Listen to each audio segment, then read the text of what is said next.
Traditional legal practices do not dismantle oppressive systems. And by oppressive systems, I mean those very systems that place Black, brown, and low-income communities at the margins of our society and restrict their ability to become self-sufficient. Systems such as grocery food industry, which somehow has this unfounded belief that Black, brown, and poor folks don't need, desire, or want fresh quality foods. Hence, the myriad of food deserts that exist in communities like Newark and Trenton. And the real estate industry, which encourages land development despite the toll it's taking on human displacement, especially Black, brown displacement. And let's talk about the prison industrial complex, which it results in mass incarceration due to the commodification of human labor, especially Black and brown labor. And even your local nonprofit legal services, which are charged with the mission to help alleviate some of the oppressiveness of these systems, will not dismantle these oppressive systems. And it's because there's a foundational belief within the legal realm that despite the oppressiveness, these systems are somehow legitimate. However, as an attorney who derived directly from these Black, brown, poor, marginalized communities, I know different.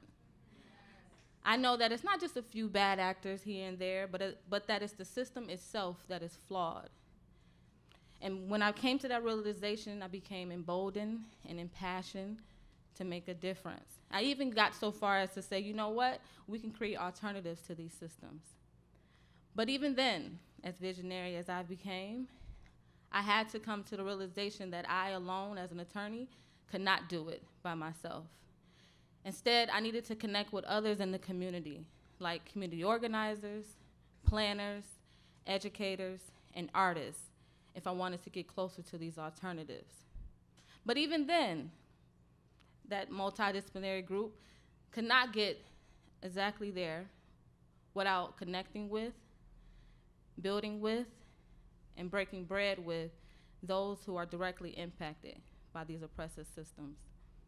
And that is the motivation behind the Urban Cooperative Enterprise Legal Center, which is a multidisciplinary nonprofit designed to create and support cooperative enterprises within marginalized community.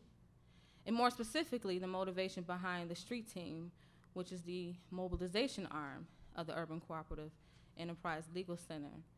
And this team is composed of a number of organizers from a variety of disciplines, but most importantly, who are from directly these communities of which we serve, and who are charged with the mission to build a bridge between those fighting these existing oppressive systems and those who are fighting towards creating alternatives to these systems.